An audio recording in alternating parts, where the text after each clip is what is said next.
Hindi lang isda ang nasungkit sa ilog na ito sa Barangay Palanas.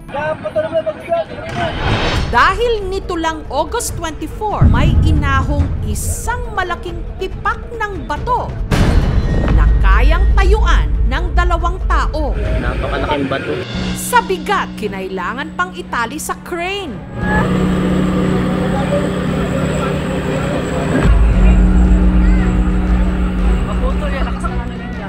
Sige, tirahin nyo!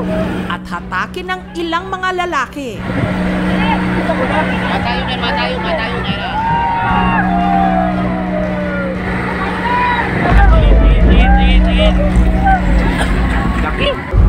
Pero ang mas nagpaluwa ng kanilang mga mata, ang bato, parang kumikinang dahil sa pinaghalong kulay na kalawang at ginto.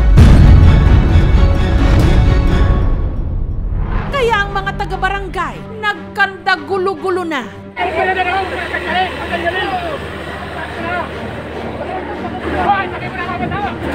Ang dami na pong tao, nagtatraffic na rin po dun sa tulay. Ngayon lang rin po ako nakakita ng ganun. Bihira lang po mangyari sa amin yung ganun, may maitaas na batong ganun kalaki.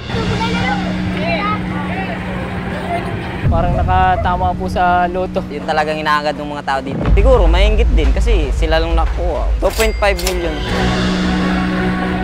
Pero totoo nga bang meron itong ginto? Ginto ba uli? Kanyo! Sa Paracale, Camarines Norte, meron daw na iahon mula sa ilog na giant gintong bato. Malaki po, kasi laki po ng lamisa. Bigat po siguro na may mga 1,000 kilos siguro. Yanig rin po yung tulay pag nauntog po sa tulay yung bato. Matayo na.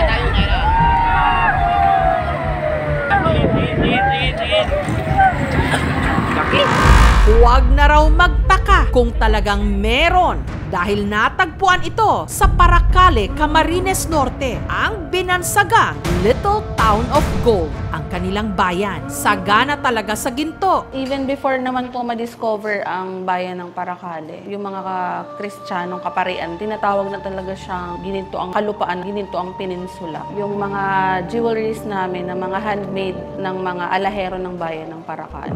Ayon naman sa samahan ng mga minero sa Paracale Federation, ang nakuhang bato sa ilog hindi na raw bago sa kanila. Pangkaraniwan na lang kasi dito yung mga ganong ori ng bato. Napakarami niyan ditong nangangalat sa Paracale. Sige, tirahin nyo! The Philippines was formed more than 200 million years ago. Meron po tayong mga tinatawag na ultramafic rocks. Oceanic seafloor, 14 million years ago. May nag-intrude po na magma, mainit po, tapos nagbanggaan. Doon po na-precipitate yung gold. Dito sa Paracale, ang mga nakukuhang bato na may ginto,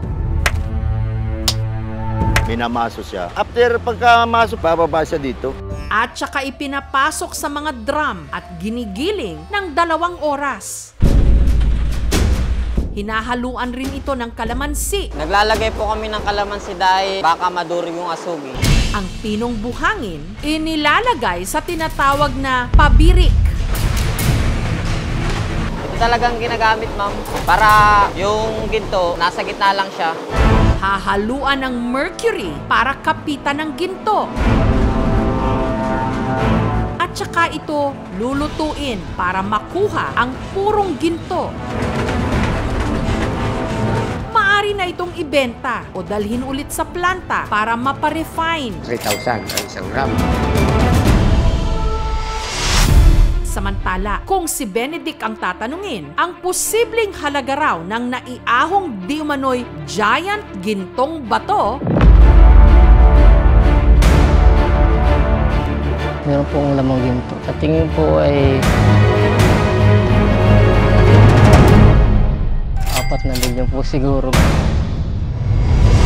isa sa mga nag-cover sa malaking balitang ito, ang broadcaster na si Aris. I used to be a broadcaster for almost 25 years. Focus ako dito sa bayan ng Paracale. Yun yung beat ko talaga. At alam daw ni Aris kung magkano ang halaga ng bato. I conduct investigation by my own. Napulot kong impormasyon, umabot ng 40 grams.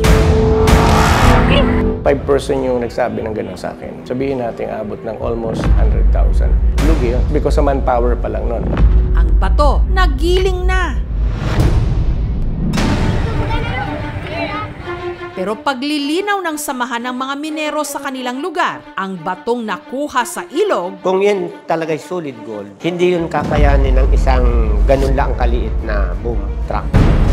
Kasi napakabigat ng gold. ngunit ayon sa PNP ng Paracale, ang ginawang pagmina sa ilog, illegal. May natanggap kami reklamo, agad-agad nga namin pinuntan at nakita nga namin yung operation nila. Kaya sinabihan namin ma'am sila na yung ginagawa nila ay bawal. Kung wala po silang kaukulang permit, yan po ay mapapatigil. Sinubukan naming kunan ng pahayag ang mga minero na nakakuha ng bato, pero tumanggi sila. Napakadelikado, napakahirap ng trabaho ng minero. Lalo pa kung hindi ka regulate, parang lakasan lang ng loob. Mahulog ka sa balon, malunod ka sa ilalim kung may tubig, or either makuryente ka. Maraming cause of accident kung hindi nga pag-iingatan. Kaya nga ito yung isinusulong namin ngayon, na masecure yung mga manggagawa. Kasi hanggat hindi legal ang operation, hindi natin mabibigyan ng assurance yung kasiguruhan ng ating mga manggagawa. Kung minsan, ginto na, naging bato pa. Dito sa Paracale, ang bato may ginto.